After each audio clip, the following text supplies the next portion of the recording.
L'écho résonnait étrangement. 3 coups secs contre la paroi calcaire, puis plus rien. Juste le silence épais des profondeurs. Le guide touristique, Dimitri Kovač, fronça les sourcils. Il connaissait chaque recoin de la grotte de Vardia. 22 ans qu'il y travaillait. Mais ce son, ce rythme, il ne l'avait jamais entendu auparavant. C'était le 23 septembre, Géorgie, région de Samtské-Javakéti. La grotte monastique de Vardia attire des milliers de visiteurs chaque année.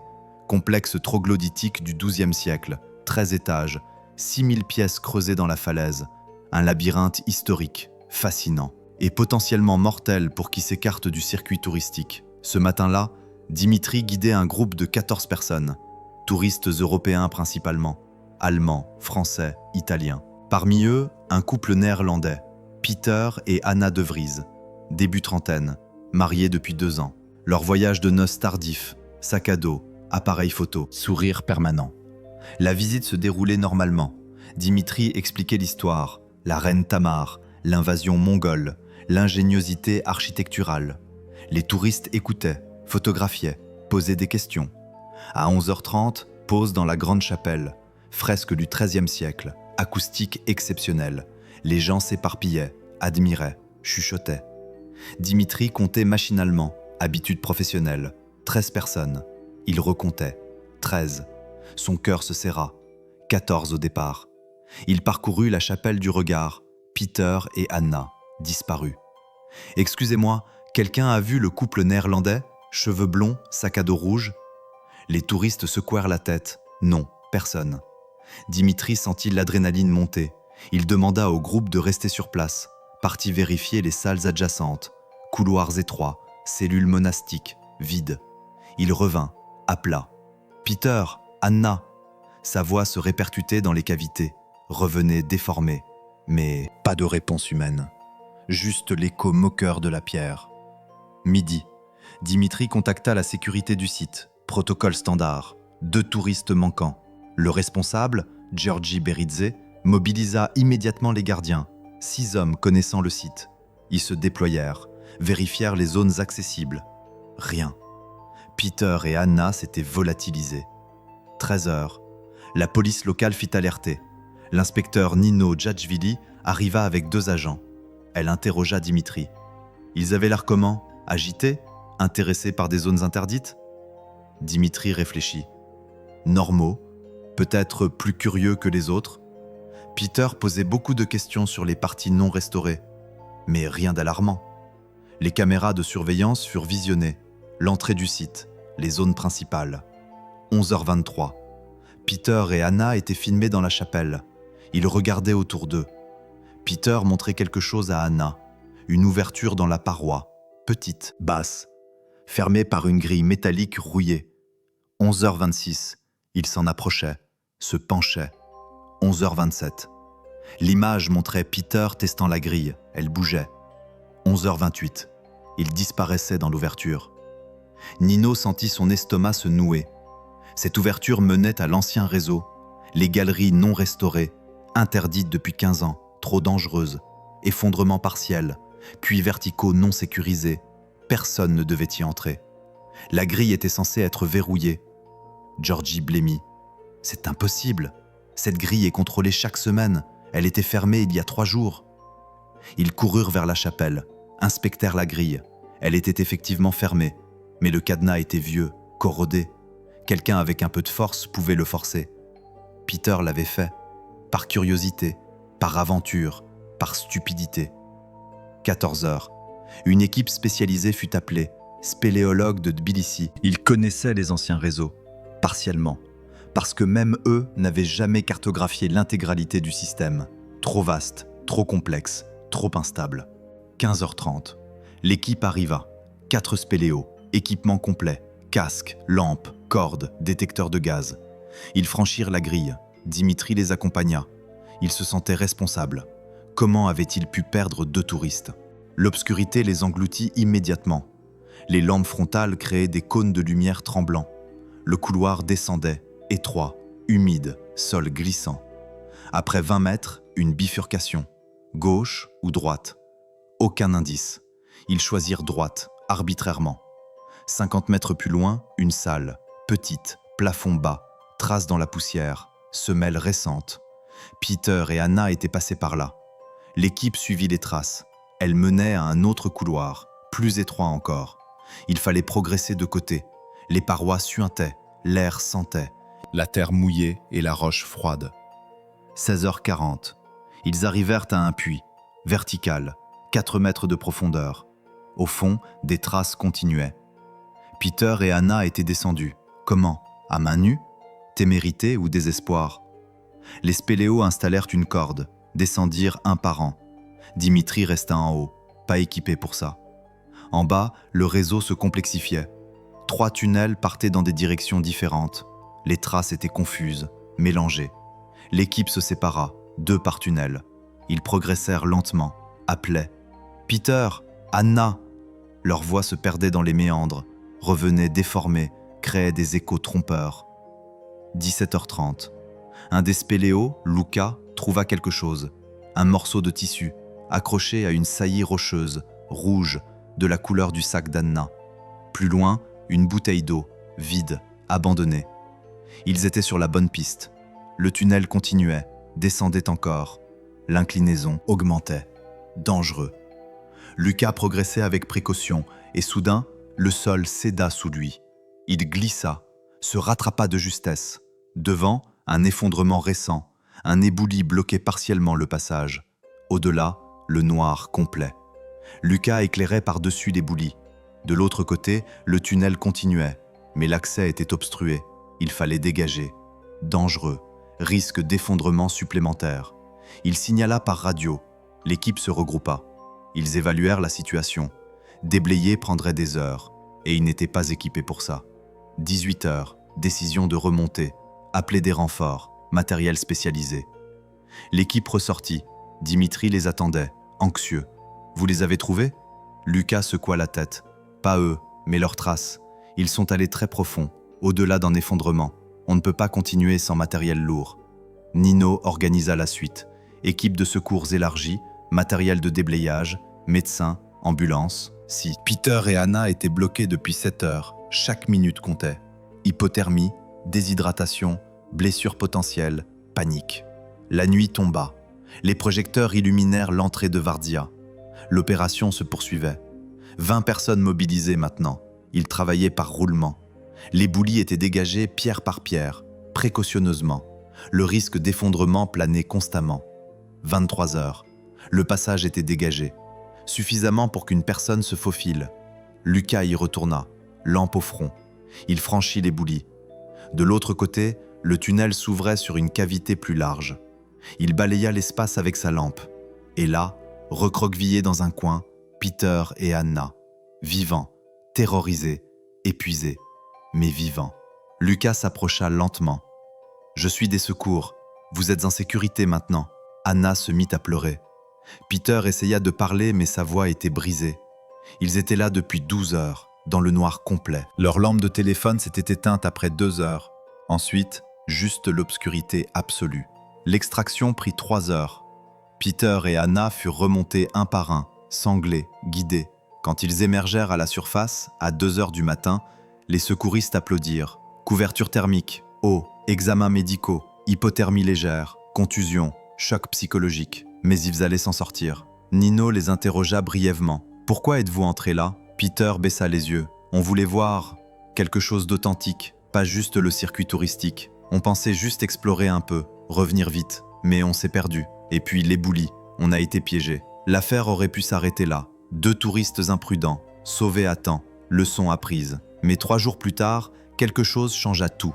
Le 26 septembre, les spéléos retournèrent dans la cavité pour sécuriser, sceller définitivement l'accès, éviter que d'autres ne tentent l'aventure. Lucas était de nouveau là, avec 2 collègues. Ils installèrent une paroi métallique, soudée, permanente. Avant de sceller, Lucas voulut photographier la zone. Documentation, archives. Il prit des clichés de la cavité où Peter et Anna avaient été retrouvés. Flash, clic, flash, clic. Il examina les photos sur l'écran de l'appareil et figea. Sur la paroi du fond, quelque chose était gravé. Il s'approcha, éclaira directement. Des lettres, maladroites, tracées avec un objet pointu, peut-être un caillou ou une clé. Il lut. Sarah T. 2019. Help. Le cœur de Lucas s'emballa. 2019, 4 ans plus tôt. Il continua d'inspecter la paroi. Plus loin, d'autres inscriptions. Marco P. 2017. J plus L. 2015. SOS. 2018. 5 inscriptions différentes, 5 noms, 5 dates, 5 appels à l'aide gravés dans la roche. Lucas appela immédiatement Nino. « Vous devez voir ça, maintenant !» 1 heure plus tard, Nino était dans la cavité. Elle photographia chaque inscription, les mesura, les documenta. Remontée à la surface, elle lança les recherches. Sarah T, Marco P, J plus L, qui était-il? Les bases de données furent consultées, personne disparue. Géorgie et pays limitrophes, 2015 à 2019. Les résultats arrivèrent progressivement. Sarah Turner, britannique, 23 ans, disparue en août 2019. Dernière trace, visite de Vardia, rapportée comme ayant quitté le site normalement, jamais retrouvée, dossier classé. Présumée partie vers une autre destination sans prévenir. Marco Pellegrini, italien, 35 ans, disparu en juin 2017, voyage en solo. Dernière géolocalisation, région de Vardia. Recherche infructueuse, dossier clos. J plus L. Plus difficile, initial seulement. Finalement identifié. Jonas et Lena Hoffmann, couple allemand. Disparu en septembre 2015. Voyage à travers le Caucase. Dernier message envoyé depuis Vardia. Jamais revu. Considéré comme victime possible d'un accident routier. Corps jamais retrouvé. L'inscription de 2018. Pas de nom complet, juste SOS, impossible à identifier précisément. Mais 3 disparitions confirmées, 3 personnes qui avaient été dans cette cavité, qui avaient gravé leur nom, leur appel désespéré, et qui n'en étaient jamais ressortis. Nino sentit le froid la saisir. Cette cavité n'était pas juste une zone dangereuse, c'était un piège, un tombeau. Combien de touristes avaient fait la même erreur que Peter et Anna, étaient entrés, s'étaient perdus, avaient été piégés par un effondrement et n'avait jamais été retrouvé. L'équipe retourna dans la cavité, fouille minutieuse cette fois. Chaque recoin inspecté. Ils trouvèrent des objets, un sac à dos déchiré, un appareil photo cassé, des lunettes, un portefeuille. À l'intérieur, une carte d'identité. Sarah Turner, son visage souriant sur la photo, la même que dans le dossier de disparition. Plus profond dans le réseau, au-delà de la cavité, un autre tunnel, encore plus étroit. Au bout, une salle minuscule, et là, des restes humains, partiels, décomposés. L'humidité et le temps avaient fait leur œuvre. L'analyse ADN serait nécessaire pour identifier. Mais les vêtements, les chaussures de randonnée, taille et style correspondant à Marco Pellegrini. Les recherches s'intensifièrent. Drones avec caméras envoyés dans les tunnels. Géoradar pour détecter d'autres cavités. Sur 3 semaines, ils trouvèrent 4 corps, à différents stades de décomposition. Tous dans des zones reculées du réseau, tous inaccessibles pour quelqu'un sans équipement spéléologique. L'identification prit des mois. ADN, dossier dentaire, effets personnels. Finalement, 4 victimes confirmées, Sarah Turner, Marco Pellegrini, Jonas Hoffmann et une 4e, identifiée comme étant Yuki Tanaka, japonaise, 28 ans, disparue en 2018. Son dossier n'avait même pas été connecté à Vardia. Elle voyageait seule. Personne n'avait su où chercher. Lena Hoffmann ne fut jamais retrouvée. Soit elle avait réussi à sortir et était morte ailleurs, soit son corps était dans une partie du réseau encore inexplorée, inaccessible, scellée par d'autres effondrements. L'enquête révéla un schéma. Tous étaient entrés par la même grille défectueuse. Tous s'étaient aventurés dans les anciens tunnels. Tous s'étaient perdus. Certains avaient été piégés par des effondrements, d'autres par la complexité du labyrinthe. Déshydratation, hypothermie, épuisement. La mort dans le noir et le silence. Pourquoi personne n'avait-il cherché plus profondément? Parce que Vardia est immense, 6000 pièces répertoriées. Mais personne ne savait combien existait réellement. Les recherches se concentraient sur les zones connues. Les touristes disparus étaient présumés avoir quitté le site, être partis ailleurs, pas piégés sous des tonnes de roches dans des galeries oubliées. Le scandale éclata. Négligence, sécurité insuffisante. Comment une grille défectueuse avait-elle pu rester accessible pendant des années? Georgie fut suspendu. Dimitri démissionna. Le site fut fermé temporairement. Inspection complète. Toutes les grilles vérifiées, soudées, Caméras supplémentaires installées, patrouilles renforcées. Peter et Anna furent contactés. On leur montra les photos des inscriptions. Ils réalisèrent, ils auraient pu être le 6e et 7e nom gravé sur cette paroi. Ils avaient eu de la chance. L'effondrement qui les avait piégés était récent, partiel. Les secours avaient pu les atteindre à temps. Quelques heures plus tard, un effondrement complet aurait pu les sceller définitivement. Comme les autres, Anna fit des cauchemars pendant des mois. Elle voyait Sarah gravant son nom, Marco appelant à l'aide dans le noir, Jonas tenant Lena alors que l'air se raréfiait. Elle pleurait, se réveillait en sueur. Peter aussi portait le poids, la culpabilité. Leur curiosité stupide avait failli leur coûter la vie. Et elle avait mené à la découverte de 4 corps, 4 vies perdues. Les familles furent informées. Sarah Turner fut rapatriée en Angleterre. Ses parents purent enfin faire leur deuil. Après 4 ans d'incertitude, Marco Pellegrini fut ramené en Italie. Sa sœur pleura, mais remercia les sauveteurs. Au moins maintenant, on sait. Jonas Hoffman fut enterré en Allemagne, sans Lena. Une tombe partagée, un nom gravé, un cercueil vide. Yuki Tanaka retourna au Japon. Sa mère était décédée entre-temps. Elle n'avait jamais su. Son père, âgé, assista aux funérailles seul. Il dit simplement « Elle aimait explorer. Elle est morte en faisant ce qu'elle aimait. » Mais ses yeux racontaient une autre histoire.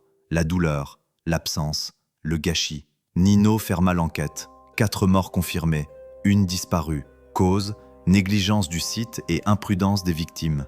Recommandation, sécurisation totale des zones interdites. Formation renforcée des guides. Surveillance continue. Le dossier fut archivé, officiellement clos. Mais pour ceux qui connaissaient Vardia, l'histoire ne se terminait pas là. Le réseau s'étendait sur des kilomètres. Certaines sections n'avaient jamais été explorées, probablement jamais ne le seraient. Trop dangereuses, trop instables. Et dans ces profondeurs, d'autres noms étaient peut-être gravés, d'autres appels à l'aide jamais entendus. Dimitri ne retourna jamais à Vardia. Il quitta le tourisme, devint agriculteur, travaillait la terre, sous le ciel ouvert, loin des grottes, loin de l'obscurité. Mais parfois, la nuit, il entendait encore l'écho, ces 3 coups secs contre la paroi calcaire, ce son qu'il n'avait jamais entendu auparavant. Et il se demandait combien d'autres coups résonnaient dans les profondeurs, combien d'autres personnes frappaient contre la roche, espérant, appelant, gravant leur nom avant que leur force ne les abandonne. Vardia rouvrit 6 mois plus tard, sécurisé, contrôlé. Les touristes revinrent, admirèrent les fresques, écoutèrent les histoires de la reine Tamar, prenaient des photos, repartaient. La plupart ignorant qu'à quelques mètres sous leurs pieds, scellés derrière des parois métalliques, des inscriptions témoignaient d'un autre passé, plus récent, plus sombre. 4 noms minimum, peut-être plus, gravés dans la roche, attendant d'être découverts. Ou pas. Parce que certains secrets, même révélés, restent enfouis, dans les profondeurs, dans le noir, dans le silence éternel de la pierre qui oublie, mais qui garde, toujours.